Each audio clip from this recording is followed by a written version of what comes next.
ಹಿಂದಿನ ಕಾಲದಲ್ಲಿ ಶಿಕ್ಷಣ ಒಂದು ಶಿಕ್ಷೆಯಾಗಿ ಇರಲಿಲ್ಲ. ಸಹಜವಾಗಿ ಉಪನ್ಯಾಸಕರು ಅಥವಾ ಶಿಕ್ಷಕರು ಮಕ್ಕಳನ್ನು ತಮ್ಮ ಮಕ್ಕಳು ಯಾವ ರೀತಿ ಬೆಳಿಬೇಕು ಅದೇ ರೀತಿ ಬೆಳೆಸ್ತಾ ಇದ್ರು. ಆತ್ಮೀಯತೆ ಇತ್ತು. ಎಷ್ಟೋ ಸಮಯಗಳಲ್ಲಿ ಮನೆಯಿಂದ ಅವರು ಊಟ ತಿಂಡಿ ಮಾಡಿ ಮಕ್ಕಳಿಗೆ ತಂದು ಹಂಚುವ ಪದ್ಧತಿಯನ್ನು ನೋಡಿದ್ದೇವೆ. ಪ್ರತಿ ಶನಿವಾರ ಮಕ್ಕಳಿಗೆ ಪದ್ಯ ಹೇಳಿಸುವ ಪದ್ಧತಿ ಇತ್ತು. ನಮಗೆ ಇಂದು 60-70 ವರ್ಷ ಆದರೂ ಕೂಡ ಅಂತಹ ಪದ್ಯಗಳು ಈಗಲೂ ನಮ್ಮ ಬಾಯಿಯಲ್ಲಿ ನಲಿದಾಡುತ್ತವೆ. ಉದಾಹರಣೆಗೆ, ಸದ್ದಿರದ ಪಸುರೆಡೆಯ ಮಲೆನಾಡ ಬನಗಳಲ್ಲಿ ಮೊರೆವ ತೊರೆ ಎಡೆಯಲ್ಲಿ ಗುಡಿಸಲು ಒಂದಿರಲಿ, ಕುವೆಂಪು ಅವರ ಪದ್ಯ. ಅಲ್ಲಿ ಗಿಳಿ ಗೊರವಂಕ ಕೋಗಿಲೆಗಳ ಇಂಚರವು ಅಲೆಯುತ್ತ ಅಲೆಯಲೆಯಾಗಿ ತೇಲಿ ಬರುತ್ತಿರಲಿ. ಪದವೀಧರ ಮಕ್ಕಳನ್ನು ಇವತ್ತು ಕೇಳಿದ್ರೆ ಇದರ ಅರ್ಥ ಹೇಳು ಅಂದರೆ ಮುಖ ನೋಡ್ತಾರೆ. ಸಂಸ್ಕೃತದಲ್ಲಿ ಹೇಳ್ತಿದ್ದೀರ ಸಾರ್ ಅಂತಾರೆ. ಉಪನ್ಯಾಸಕರು ಕೇಳಿದ್ರು ಇದೇ ಮಾತೆ ಅಂತಾರೆ. ಅಂದರೆ ಯಾವ ಮಟ್ಟಕ್ಕೆ ಪರಿಸ್ಥಿತಿ ಬಂದು ನಿಂತಿದೆ ಅಂತ ಯೋಚನೆ ಮಾಡಬೇಕಾದ ವಿಷಯ.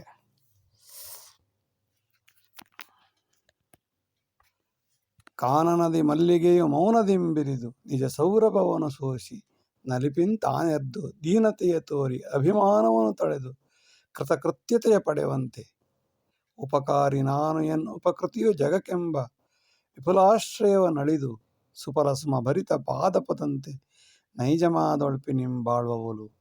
ಇದನ್ನು ಇಂದಿನ ಕನ್ನಡ ಉಪನ್ಯಾಸಕರಿಗೆ ಕೇಳಿದ್ರೆ ಏನು ಸರ್ ನೀವು ಸಂಸ್ಕೃತದಲ್ಲೇ ಮಾತಾಡ್ತಿದ್ದೀರಿ ಅಂತ ಹೇಳ್ತಾರೆ. ದುರಂತ ನಾಯಕರು. ಏನು ಕಾರಣ ಇರ್ಬೋದು ಯೋಚನೆ ಮಾಡ್ತಾ ಹೋದರೆ, ಮೊನ್ನೆ ಆಕಾಶವಾಣಿಯಲ್ಲಿ ಒಂದು ಕಾರ್ಯಕ್ರಮ ಬರ್ತಾ ಇತ್ತು. ಮಕ್ಕಳಿಗೆ ಹೆಚ್ಚಿನ ಅಂಕಗಳನ್ನು ಗಳಿಸುವುದು ಹೇಗೆ, ಪರೀಕ್ಷೆಗೆ ತಯಾರಾಗುವುದು ಹೇಗೆ. 1 ಅಂಕದ ಪ್ರಶ್ನೆ, 1 ಮಾರ್ಕಿನ 1 ಅಂಕ ನೀಡಲಾಗುತ್ತದೆ. ಅದಕ್ಕೆ ಏನು ಉತ್ತರ ಬರೀಬೇಕು ಅನ್ನೋ ವಿಚಾರದ ಬಗ್ಗೆ ಅರ್ಧ ಗಂಟೆ ಚಿಂತನೆ. ಅಲ್ಲೇ ಕೊಟ್ಟಿರೋ ವಿಷಯಗಳ ಬಗ್ಗೆ ಅದನ್ನು ಹೇಗೆ ಹೊಂದಿಸಿ ಬರೀಬೇಕು ಅನ್ನೋದ್ರ ಬಗ್ಗೆ ಅರ್ಧ ಗಂಟೆ ಚಿಂತನೆ. ಅಂಕಗಳನ್ನು ಪಡೆಯೋದು ತುಂಬ ಸುಲಭ, ಅಂಕಗಳನ್ನು ಪಡೆಯೋದು ತುಂಬ ಸುಲಭ, ಇಷ್ಟೇ ಅವರ ವಿಚಾರ. ವಿಚಿತ್ರವಾದ ವಿಷಯ. ಅಲ್ಲೇ ತುಂಬ ಸುಲಭವಾಗಿ ಅವರಿಗೆ ಅಂಕ ತಗೊಳ್ಳೋದೇ ಒಂದು ಸಮಸ್ಯೆ, ಒಂದು ವಿಷಯ. ಇದ್ರ ಬಗ್ಗೆ ಗಂಟೆಗಟ್ಟಲೆ ಚಿಂತನೆ. ಒಂದು ಚೂರು ಕಷ್ಟಪಡಬಾರ್ದು ಮಕ್ಕಳು. ಇಂದಿನ ಪರಿಸ್ಥಿತಿಯಲ್ಲಿ ಕೆಲವು ಸಲ ಮಕ್ಕಳುಗಳು ಬೀದಿಯಲ್ಲಿ ಓಡಾಡ್ತಾ ಇರೋದು ನೋಡಿದ್ರೆ ತುಂಬ ಹೇಸಿಗೆ ಮತ್ತು ಅಸಹ್ಯ ಆಗುತ್ತೆ. ಕೆಲವು ಹೆಣ್ಮಕ್ಳಿಗೆ ಅಂತೂ ಚಿಕ್ಕ ಮಕ್ಕಳು ಚಡ್ಡಿ ಕಾಚ ಹಾಕಿ ರೋಡಿಗೆ ಬಿಡ್ತಾರೆ. ಅವರಿಗೆ 5ನೇ ಕ್ಲಾಸ್ 6ನೇ ಕ್ಲಾಸ್ ಮಕ್ಕಳಿಗೆಲ್ಲ ಚಡ್ಡಿ ಹಾಕಿ ರೋಡಿಗೆ ಬಿಟ್ಟರೆ ಯಾವ ಮನಸ್ಥಿತಿ ಅವ್ರ ಅಮ್ಮನಿಗಿರ್ಬೋದು ಯೋಚನೆ ಮಾಡಬೇಕಾದ ವಿಷಯ. ಸಾಯಂಕಾಲದ ಹೊತ್ತು ಮಗ್ಗಿ ಪಾಠ, ನಕ್ಷತ್ರಗಳ ಪಾಠ, ತಿಥಿವಾರ ನಕ್ಷತ್ರಗಳು ಹೆಸರುಗಳು, ಜನವರಿ ಫೆಬ್ರವರಿ ಮುಂತಾದವನ್ನು ಒಂದು ಅರ್ಧ ಗಂಟೆ ಕೂತು ತಂದೆ ತಾಯಿಗಳು ಒತ್ತಡ ಮಾಡಿ ಕೂತ್ಕೋ, ಕೈಕಾಲು ತೊಳ್ಕೊಂಡು ದೇವರ ಸ್ಮರಣೆ ಮಾಡು, ಶುಕ್ಲಾಂಬರಧರಂ ಹೇಳು ಅಂತ ಹೇಳಿ ಕೂರಿಸಿ ಒಂದು ಅರ್ಧ ಗಂಟೆ ಕೂರಿಸೋರು. ಈಗ ಮಾತೆತ್ರಿ ಟ್ಯೂಷನ್ಗೆ ಹೋಗು, ಬಂದ ತಕ್ಷಣ ಶುರು ರೋಡಲ್ಲಿ ಕ್ರಿಕೆಟ್ ಆಡು, ಯಾರ ಮನೆಗೆ ಹೊಡೆದ್ರೂ ಪರವಾಗಿಲ್ಲ, ಯಾರಿಗೆ ತೊಂದರೆ ಆದರೂ ಪರವಾಗಿಲ್ಲ. ಆ ಮಕ್ಕಳ ಮನಸ್ಸಲ್ಲಿ ರೌಡಿಸಮ್ ಪೂರ್ತಿ ಬೆಳೆಯುತ್ತೆ ಬಿಟ್ಟರೆ 5 ಪೈಸೆಯ ನೈತಿಕತೆ ಬೆಳೆಯೋಕ್ಕೆ ಸಾಧ್ಯವೇ ಇಲ್ಲ. ಯೋಚನೆನೂ ಮಾಡಲ್ಲ. ತಂದೆ ತಾಯಿಗಳಿಗೆ ಬೇಕಾಗಿಲ್ಲ, ಕುಣಿಬೇಕು, ಮಕ್ಕಳು ಕುಣಿಬೇಕು. ಸಂಸ್ಕಾರ ಕಲಿಸುವ ಯಾವ ವಿಷಯದಲ್ಲೂ ತಂದೆ ತಾಯಿಗಳು ಬಡವರಾಗಿರಲಿ ಶ್ರೀಮಂತರಾಗಿರಲಿ ಯೋಚನೆನೇ ಮಾಡ್ತಾ ಇಲ್ಲ. ಡಾಕ್ಟರ್ ರಾಧಾಕೃಷ್ಣನ್ ಹೇಳ್ತಾರೆ, ನಾವು ಹಕ್ಕಿಯಂತೆ ಹಾರಲು ಕಲಿತಿರಬಹುದು, ಮೀನಿನಂತೆ ಈಜಲು ಕಲಿತಿರಬಹುದು, ಆದರೆ ಮನುಷ್ಯರಂತೆ ಬದುಕಲು ಕಲಿತೇ ಇಲ್ಲವಲ್ಲ. ಇದನ್ನು ಚಿಕ್ಕ ಮಕ್ಕಳ ಮನಸ್ಸಿನಲ್ಲಿ ಮೂಡಿಸಬೇಕು. ಮಕ್ಕಳಿಗೆ ಗೊತ್ತಾಗದ ವಿಷಯ ದೊಡ್ಡವರಾದ ಮೇಲೆ ಎಲ್ಲಿ ಗೊತ್ತಾದೀತು. ಗಿಡವಾಗಿ ಬಗ್ಗದ್ದು ಮರವಾಗಿ ಬಗ್ಗೀತೆ. ಚಿಕ್ಕ ವಯಸ್ಸಲ್ಲಿ ಮುದ್ದಾಗಿ ಸಾಕಿದ ಮಕ್ಕಳು 8ನೇ ಕ್ಲಾಸ್ 9ನೇ ತರಗತಿಗೆ ಬರೋದ್ರೊಳಗೆ ಅವರು ದೊಡ್ಡ ಮಹಾನ್ ಸಮಾಜಘಾತಕರಾಗಿ ಬಿಟ್ಟಿರ್ತಾರೆ. ಎಲ್ಲರೂ ಹಾಗಾಗುತ್ತಾರೆ ಎಂದು ನಾನು ಹೇಳುತ್ತಿಲ್ಲ, ಆದರೆ ಅನೇಕರು ಶಿಕ್ಷಿತರು ಹೀಗಾಗುವುದು ದುರಂತವೇ ಸರಿ. ಒತ್ತಡ, ತಂದೆಯ ಒತ್ತಡ, ತಾಯಿಯ ಒತ್ತಡವೇ ಇಲ್ಲದ ಮಗು ನಾಳೆ ಜೀವನದಲ್ಲಿ ದೊಡ್ಡ ಒತ್ತಡ ಬಂದಾಗ ಆತ್ಮಹತ್ಯೆ ಮಾಡಿಕೊಳ್ಳುವುದು ಸಹಜ. ಚಿಕ್ಕ ವಯಸ್ಸಿನಲ್ಲಿ ನಾವು ಯಾವ ರೀತಿ ಕಷ್ಟಗಳನ್ನು ಎದುರಿಸಲು ಶಕ್ತಿಯನ್ನು ಹೊಂದಿಸುತ್ತೇವೆಯೋ ಅದೇ ರೀತಿ ಮಗು ಬೆಳೆದು ದೊಡ್ಡದಾದಾಗ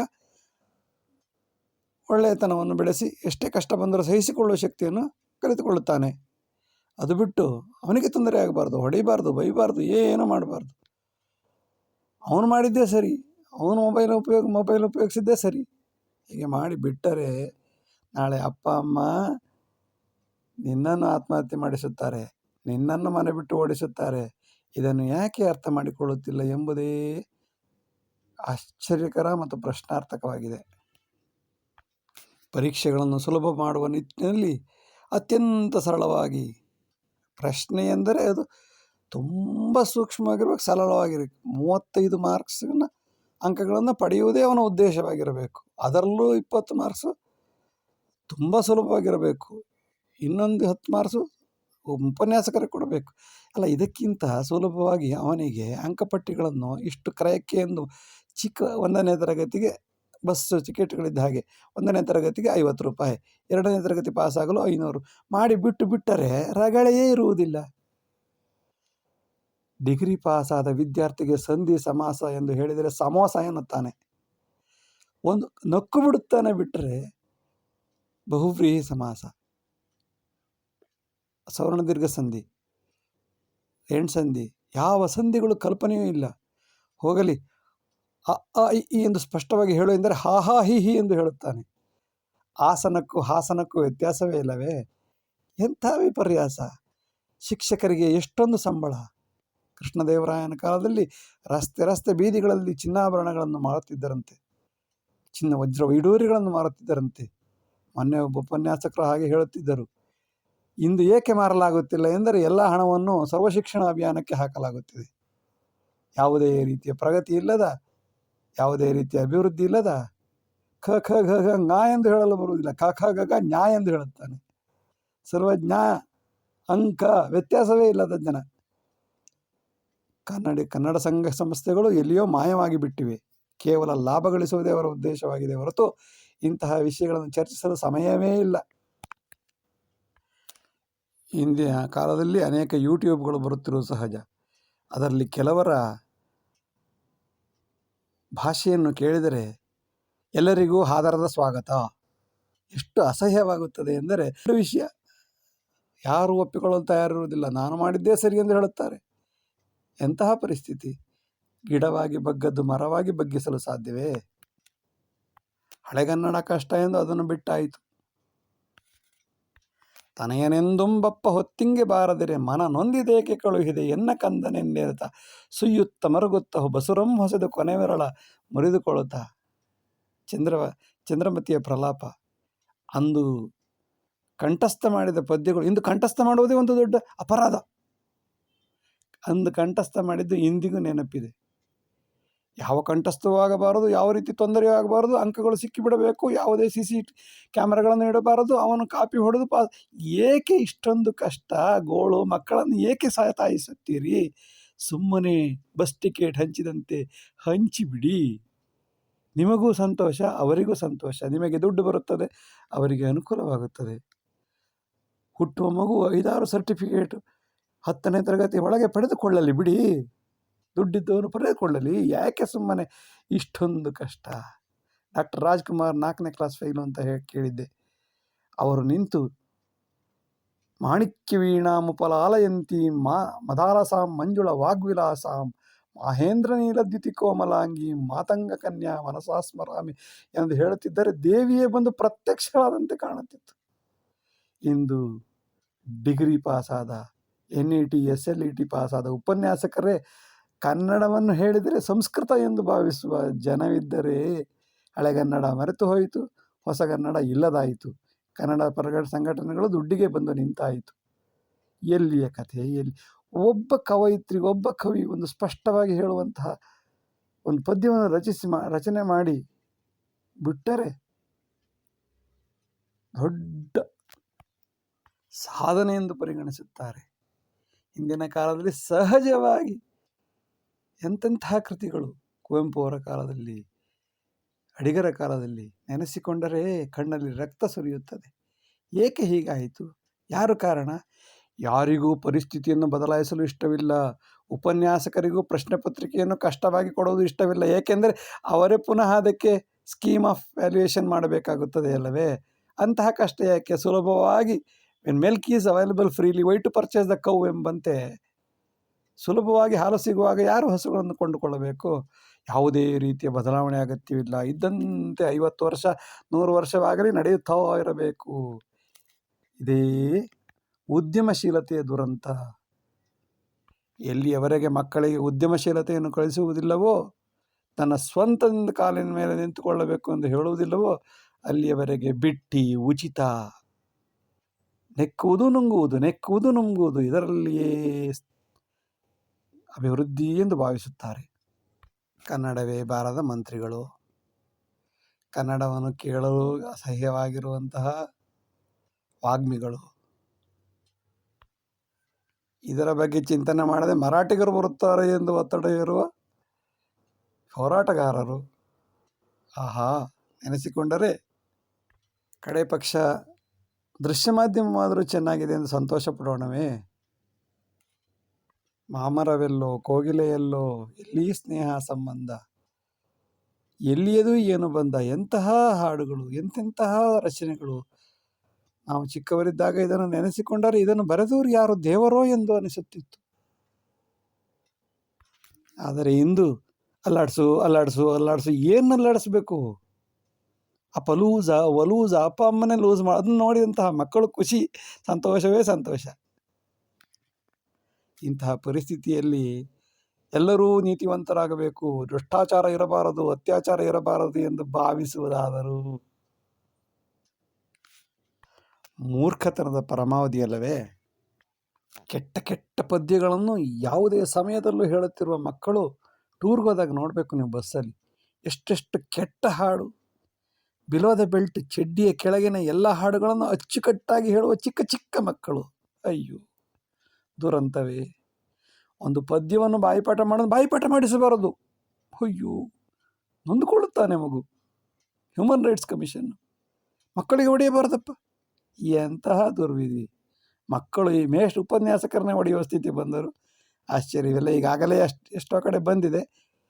ಉಪನ್ಯಾಸಕರನ್ನು ಮೆಟ್ಟು ತಗೊಂಡು ಹೊಡೆಯುವ ಸ್ಥಿತಿ ಬರಬೇಕು, ಆಗ ಬದಲಾವಣೆ ಆಗಬಹುದು. ಇಡೀ ಮಹಾಭಾರತದಲ್ಲಿ ಚಾಣಕ್ಯನಾದ ಕೃಷ್ಣ ಕೊನೆಗೆ ತನ್ನ ಯಾದವಿ ಕಲಹವನ್ನೇ ತಡೆಯಲಾಗಲಿಲ್ಲ. ಕೊನೆಗೆ ಹಾಗೆ ಬಿಟ್ಟರಂತೆ. ಕೊನೆಗೆ ಅವರವರೇ ಹೊಡೆದುಕೊಂಡು ನಿರ್ನಾಮವಾಗಿ ಹೋದರಂತೆ. ಇದು ಜೀವನ, ಹೀಗೆ ನಡೆಯಬೇಕು. ಎಲ್ಲಿಯವರೆಗೆ ಉಪನ್ಯಾಸಕರಿಗೆ ಪೆಟ್ಟು ಬೀಳುವುದಿಲ್ಲವೋ ಅಲ್ಲಿಯವರೆಗೆ ಮಕ್ಕಳು ಉದ್ಧಾರವಾಗುವುದೇ ಇಲ್ಲ. ಇದರ ಮಧ್ಯೆ ಹಾಜರಾತಿ ಎಂಬ ಕೃತಕ ನಾಟಕ. ಏನು ಆರಂಭದಲ್ಲಿ 108 ವಿದ್ಯಾರ್ಥಿಗಳಿಗೆ ಉಪದೇಶ. ಮೊದಲನೇ ತರಗತಿಯಲ್ಲಿ ಹಾಜರಾತಿ ಬಹಳ ಮುಖ್ಯ. ಯಾರಿಗೆ? ಹೇಳಿದ್ದು ಕೇಳುವವರಿಗೆ ಮಾತ್ರ. ಕೇಳದೇ ಇರುವವರಿಗೆ ದುಡ್ಡು ತಗೊಂಡು ಹಾಜರಾತಿಯನ್ನು ಕೊಟ್ಟು ಬಿಡು. ಕೊನೆಯ ಕಾಲಕ್ಕೆ ನೋಡಬೇಕು, ಎಲ್ಲ ಶಾಲಾ ಕಾಲೇಜುಗಳಲ್ಲಿ ಹಾಜರಾತಿ ಉಚಿತ. ಏಕೆ ಮಾಡಬೇಕು ಇಂತಹ ನಾಟಕ? ಏನಿದು? ಇದು ಸಂಸ್ಕಾರವೋ ಇಲ್ಲ ಸ್ಮಶಾನವೋ? ಏನು ನಡೆಯುತ್ತಿದೆ? ಯೋಚನೆ ಮಾಡುವ ಯಾವ ಪ್ರಜ್ಞಾವಂತರೂ ಇಲ್ಲವೇ? ಯಾರೂ ಇಲ್ಲ. ಏಕೆಂದರೆ ಅದನ್ನು ಪುನಃ ಪರಾಮರ್ಶಿಸಲು ಬಹಳ ಕಷ್ಟಪಡಬೇಕಾಗುತ್ತದೆ. ಅಂತ ಕಷ್ಟಪಡುವುದು ಏಕೆ?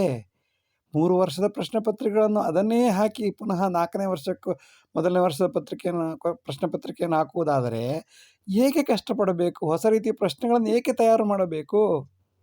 ತಯಾರು ಮಾಡುವುದೆಲ್ಲ ಕಷ್ಟವಲ್ಲವೇ? ಫಸ್ಟ್ ಮೂವರ್ ಅಡ್ವಾಂಟೇಜ್ ಎಂದು ಕರೆಯುತ್ತಾರೆ. ಯಾವುದೇ ಒಂದು ಉದ್ಯಮವನ್ನು ಆರಂಭಿಸುವ ವ್ಯಕ್ತಿಯು ತುಂಬ ಕಷ್ಟಪಡಬೇಕಾಗುತ್ತದೆ. ಉದಾಹರಣೆಗೆ ಶಂಕರಾಚಾರ್ಯರಿರ್ಬೋದು, ಶಿವಾಜಿ ಇರಬಹುದು, ಹಕ್ಕಬುಕ್ಕರಿರ್ಬೋದು, ಸ್ಥಳ ಇರಬಹುದು. ಮೊದಲನೇ ಆರಂಭ ಕಾಲದಲ್ಲಿ ಅವರು ಸಂಸ್ಥಾನವನ್ನು ಬೆಳೆಸುವಾಗ ಎಷ್ಟು ಕಷ್ಟಪಡುತ್ತಾರೆ ಎಂದು ಅವರಿಗೆ ಗೊತ್ತು. ಇಂತಹ ಕಷ್ಟಗಳೆಲ್ಲ ಏಕೆ? ಎಲ್ಲ ಮಾಡಿಟ್ಟಿರುತ್ತಾರಲ್ಲ, ಚೆನ್ನಾಗಿ ಬಂದು ನೆಕ್ಕಿ ನುಂಗಿ ನೀರು ಕುಡಿದರೆ ಆಯಿತು, ಸಂತೋಷವಾಗಿ ಸಂಬಳ ತಗೊಂಡು ಇರಬಹುದು. ಈ ಕಾರಣದಿಂದ ಉದ್ದೇಶ ಇಲ್ಲಿ ಆ ಫಸ್ಟ್ ಮೂವರ್ ಅಡ್ವಾಂಟೇಜ್ ಅವಶ್ಯಕತೆ ಏಕೆ ಬೇಕು, ಸಂಕಟ ಏಕೆ ಬೇಕು, ಇದ್ದಂತೆ ಕೊಟ್ಟು ಬಿಟ್ಟರಾಯಿತು. ಪರೀಕ್ಷಾ ಮೌಲ್ಯಮಾಪನ ಸಂದರ್ಭದಲ್ಲಿ ನೋಡಬೇಕು, ಎಲ್ಲ ಉತ್ತರ ಪತ್ರಿಕೆಗಳು ಒಂದೇ ರೀತಿ. 6ನೇ ಪ್ರಶ್ನೆ ಮೊದಲು, 7ನೇ ಪ್ರಶ್ನೆ ನಂತರ, 9ನೇ ಪ್ರಶ್ನೆ ಆನಂತರ 10ನೇ ಪ್ರಶ್ನೆ. ಅದೇ ರೀತಿ ಎಲ್ಲ ಉತ್ತರ ಅಂಕಪತ್ರಿಕೆಗಳಲ್ಲೂ ಇದೆ ಎಂದಾದರೆ ಇಲ್ಲಿ ಏನೋ ಸಮಸ್ಯೆ ಇದೆ ಎಂದು ಅರ್ಥವಲ್ಲವೇ? ಇಷ್ಟು ಜ್ಞಾನ ಉಪನ್ಯಾಸಕರಿಗೆ ಯೋಚನೆ ಆಗುವುದಿಲ್ಲವೇ? ಹಾಗೆ ಇರಬೇಕು. ಅಂಕಗಳನ್ನು ಹಾಕುವುದು ಸುಲಭವಾಗುತ್ತದೆ ಅಲ್ಲವೇ? ಸುಲಭವಾಗಿ ಕೊಟ್ಟು ಬಿಟ್ಟರಾಯಿತು. ಇಷ್ಟರ ಮಟ್ಟಿಗೆ ಮಾಸ್ ಕಾಪಿ ನಡೀತಾ ಇದ್ದರೂ ಕೂಡ ಯಾವ ಮೇಲಧಿಕಾರಿಗಳು ತಲೆ ಕೆಡಿಸಿಕೊಳ್ಳುತ್ತಿಲ್ಲ. ಅವರಿಗೆ ಬೇಕಾಗಿರುವುದು ದುಡ್ಡು. ಲಕ್ಷ್ಮೀ ಕಟಾಕ್ಷ ಇರುವಾಗ ಸರಸ್ವತಿ ಅವಶ್ಯಕತೆ ಏಕೆ? ಕೆಟ್ಟ ಕೆಟ್ಟ ಹಾಡುಗಳನ್ನು ದೊಡ್ಡವರು ಹೇಳಿದರೆ ನಿಮಗೆ ನಾಚಿಕೆ ಆಗುವುದಿಲ್ಲವೇ ಅಂತಾರೆ. ಚಿಕ್ಕ ಚಿಕ್ಕ ಮಕ್ಕಳು ಹೇಳಿದರೆ ಖುಷಿಪಟ್ಟು ಸಂತೋಷ ಪಡುವ ತಂದೆ ತಾಯಿಯರು, ಪೋಷಕರು, ಸುತ್ತಮುತ್ತಲಿನ ಸಮಾಜ. ನಾಳೆ ನೀತಿ ಕೆಟ್ಟು ಅತ್ಯಾಚಾರ ಮಾಡಿದರೆ 108 ಬೈಗಳು. ಮೊದಲು ಮಾಡಿದ್ಯಾರು? ಅಥವಾ ಅದನ್ನು ಪೋಷಿಸಿದ್ಯಾರು? ನೀರು ಹಾಕಿದ್ಯಾರು? ಎಲ್ಲ ರೀತಿ ಆದ ಮೇಲೆ, ಕೆಟ್ಟ ಮೇಲೆ ಆಗ ಎಲ್ಲರೂ ಉಪದೇಶ ಮಾಡುವವರೇ. ಬುಡದಲ್ಲಿ ಗಿಡದ ಬುಡಕ್ಕೆ ನೀರು ಹಾಕಬೇಕು, ತಲೆಗಲ್ಲ. ಇಷ್ಟು ಯೋಚನೆ ದೊಡ್ಡ ದೊಡ್ಡ ವಿದ್ವಾಂಸರಿಗೆ ಬರುವುದೇ ಇಲ್ಲ. ಏಕೆಂದರೆ ಎಲ್ಲರೂ ಅವಕಾಶವಾದಿಗಳು. ತಮಗೆ ಬಂದ ಸಂಬಳ, ತಮಗಿರುವ ಮನೆ ಸಂಸಾರ, ಅದು ನೆಟ್ಟಗಾಗಿರುವುದಿಲ್ಲ. ಇಂತಹ ಪರಿಸ್ಥಿತಿಯಲ್ಲಿ ನಾವು ಬದುಕಿದ್ದೇವೆ. ಬೆಕ್ಕಿಗೆ ಗಂಟೆ ಕಟ್ಟುವವರು ಯಾರು? ಒಲೆ ಹೊತ್ತಿ ಉರಿಯಲು ಓಡಬಹುದಲ್ಲದೆ ದರೆ ಹೊತ್ತಿ ಉರಿಯಲು ಓಡುವುದೆಲ್ಲಿಗಯ್ಯ? ಏನಾದರೂ ಇಂತಹ ವಿಚಾರಗಳನ್ನು ಚರ್ಚೆ ಮಾಡಲು ಕುಳಿತರೆ ಅವನನ್ನು ಮೆಟ್ಟಿ ಹಾಕಿ ತುಳಿದು ಕಸದಲ್ಲಿ, ಗಾಳಿಯಲ್ಲಿ ಲೀನ ಮಾಡಿಬಿಡುತ್ತಾರೆ. ಮೆಲ್ಟೆಡ್ ಇಂಟು ಥಿನ್ ಏರ್ ಅಂತ ಅವನನ್ನು ಸಮಾಧಿ ಮಾಡಿಬಿಡುತ್ತಾರೆ. ಕೈಕಾಲುಗಳನ್ನೇ ಕತ್ತರಿಸಬೇಕಾದರೂ ಬಿಡುತ್ತಾರೆ. ಇಂತಹ ಪರಿಸ್ಥಿತಿಯಲ್ಲಿ ಅವರಿಗೆ ದೊಡ್ಡ ದಂಧೆ ಮಾಡುವುದೇ ಉದ್ದೇಶವೇ ಹೊರತು ಸಮಾಜದ ಅಭಿವೃದ್ಧಿಯಾಗಲಿ, ದೇಶದ ಅಭಿವೃದ್ಧಿಯಾಗಲಿ ಲವಲೇಶವ ಆಸಕ್ತಿ ಇಲ್ಲ. ಇದ್ದಿದ್ದರೇಕೆ ಈ ಸ್ಥಿತಿ ಬರುತ್ತಿತ್ತು? ಕನ್ನಡ ಅಕ್ಷರಗಳೆಷ್ಟು ಎಂದು ಕೇಳಿದರೆ ಗೊತ್ತಿಲ್ಲ. ಸಂಸ್ಕೃತ ಅಕ್ಷರ ಬಾರದಿದ್ದರೂ ವೈಸ್ ಚಾನ್ಸಲರ್ ಆಗಿ ಬರಬಹುದು. ಇಂಗ್ಲಿಷ್ ಬಾರದಿದ್ದರೂ ದೊಡ್ಡ ದೊಡ್ಡ ಹುದ್ದೆಗಳಲ್ಲಿ ನೇಮಕವಾಗಬಹುದು. ಎಲ್ಲವೂ ಉಚಿತ ಉಚಿತ. ಯಾಕಾಗಿ ಬಡವರಿಗೆ ಅಥವಾ ವಿದ್ಯಾವಂತರಿಗೆ ಅಥವಾ ಕಷ್ಟಪಟ್ಟು ಓದುತ್ತೇನೆ ಎಂದು ಮನಸ್ಸಿರುವವರಿಗೆ ತೊಂದರೆ ಕೊಡುತ್ತೀರಿ? ನಿಮಗೆ ಸ್ವಲ್ಪನಾದರೂ ಕನಿಕರ, ಕರುಣೆ ಎಂಬುದೇ ಇಲ್ಲವೇ? ಎಲ್ಲಿ ಹೋದರು ಪ್ರಜ್ಞಾವಂತರು? ರಿಟೈರ್ಡ್ ಆದವರಾದರೂ ಕಡೆ ಪಕ್ಷ ಒಂದಾಗಿ ಇದರ ಬಗ್ಗೆ ಮಾತಾಡ್ತಾರ? ಅದು ಇಲ್ಲ. ಅವ್ರವ್ರ ವಾಕಿಂಗ್ ಆಯಿತು, ಅವ್ರವ್ರ ಜೀವನ ಆಯಿತು, ಅವ್ರ ಮಕ್ಕಳನ್ನ ನೇತಾಡ್ತಿರ್ತಾರೆ. ಇಷ್ಟಾದರೂ ಅರ್ಥ ಹಿಂದಿನವರು ಮೊಮ್ಮಕ್ಕಳನ್ನು ಕೂರಿಸಿಕೊಂಡು ನೀತಿ ಬೋಧೆ ಮಾಡುತ್ತಿದ್ದರು. ಇಂದು ಯಾವ ರಿಟೈರ್ಡ್ ಆದ ತಾತ ಮೊಮ್ಮಕ್ಕಳಿಗೆ ಬುದ್ಧಿ ಹೇಳೋ ಪರಿಸ್ಥಿತಿಯಲ್ಲಿದ್ದಾನೆ? ಏಕೆಂದರೆ ಅಜ್ಜ ನೀನು, ತಾತ ನೀನು ಎಂದು ಪ್ರಶ್ನೆ ಮಾಡಿದಾಗ ಉತ್ತರವೇ ಇರುವುದಿಲ್ಲ ಅವರಲ್ಲಿ. ನಾನು ಸರಿಯಾಗಿದ್ದರೆ ರಾಮಕೃಷ್ಣ ಪರಮಹಂಸರು ಒಮ್ಮೆ ಅವರಿಗೆ ಒಂದು ಪ್ರಶ್ನೆ ಬರುತ್ತದೆ. ಒಂದು ತಾಯಿ ಮಗುವನ್ನು ಕರೆದುಕೊಂಡು ರಾಮಕೃಷ್ಣ ಬಳಿ ಕೇಳುತ್ತಾಳೆ, ಸ್ವಾಮೀಜಿ ನನ್ನ ಮಗ ತುಂಬ ಬೆಲ್ಲ ತಿನ್ನುತ್ತಾನೆ, ಏನು ಮಾಡಬೇಕು ಎಂದು. ಆಗ ರಾಮಕೃಷ್ಣ ಪರಮಹಂಸರು ಯೋಚನೆ ಮಾಡಿ ನಾಳೆ ಬಾ ಎಂದು ಹೇಳಿ ಕಳಿಸುತ್ತಾರೆ. ನಾಳೆ ಬಂದಂತಹ ತಾಯಿಗೆ ಪುನಃ ರಾಮಕೃಷ್ಣ ಪರಮಹಂಸರು ಹೇಳುತ್ತಾರೆ, ಇಂದು ನಿನ್ನ ಮಗ ಬೆಲ್ಲವನ್ನು ಬಿಡುತ್ತಾನೆ. ತಾಯಿಗೆ ಆಶ್ಚರ್ಯವಾಗಿ ಕೇಳುತ್ತಾಳೆ, ಅಲ್ಲ ಈ ವಿಷಯವನ್ನು ನಿನ್ನೆ ಹೇಳಬಹುದಾಗಿತ್ತಲ್ಲ. ಆಗ ರಾಮಕೃಷ್ಣ ಪರಮಹಂಸರು ಹೇಳುತ್ತಾರೆ, ನಿನ್ನೆ ನಾನು ಬೆಲ್ಲ ತಿನ್ನುತ್ತಿದ್ದೆ, ಅದಕ್ಕೆ ನನಗೆ ಹೇಳೋದು ಧೈರ್ಯವಿರಲಿಲ್ಲ. ಇಂದು ನಾನು ಬೆಲ್ಲ ತಿನ್ನುವುದನ್ನು ಬಿಟ್ಟಿದ್ದೇನೆ, ನಿನ್ನ ಮಗ ನಾಳೆಯಿಂದ ನಿಲ್ಲಿಸುತ್ತಾನೆ. ಎಷ್ಟು ಯೋಚನೆ ಮಾಡಿ ಉತ್ತರ ಕೊಟ್ಟಿರಬೇಕು. ತಾನು ಸರಿ ಇಲ್ಲದಿರುವಾಗ ಬೇರೆಯವರು ಸರಿ ಇಲ್ಲ ಎಂದು ಹೇಳುವುದು ಯಾವ ನ್ಯಾಯ? ಈ ಪರಿಸ್ಥಿತಿಯಲ್ಲಿ ಪೋಷಕರು, ವಯೋವೃದ್ಧರು ಎಲ್ಲರೂ ಅವರವರ ಸ್ವಾರ್ಥದಲ್ಲಿ ಮುಳುಗಿರುವುದರಿಂದ ಎಲ್ಲಿಯ ರಿಪೇರಿ ಮಾಡುವುದು? ಹರ ಕೊಲ್ಲಲ್ ಪರ ಕಾಯುವನೇ ಹರ ಹರ ಶ್ರೀ ಚೆನ್ನ ಸೋಮೇಶ್ವರ. ಯೋಚನೆ ಮಾಡಿದಾಗ ನೋವಾಗುತ್ತದೆ. ಹಂಚಿಕೊಳ್ಳಬೇಕೆಂದೆನಿಸಿತು, ಮಾತನಾಡಿದ್ದೇನೆ. ಒಳ್ಳೆಯದಿದ್ದರೆ ಉಪಯೋಗಿಸಿಕೊಂಡು 4 ಜನರಿಗೆ ಹೇಳುವಂತಾಗಿರಿ. ಅಷ್ಟೇ ಇದರ ಉದ್ದೇಶ.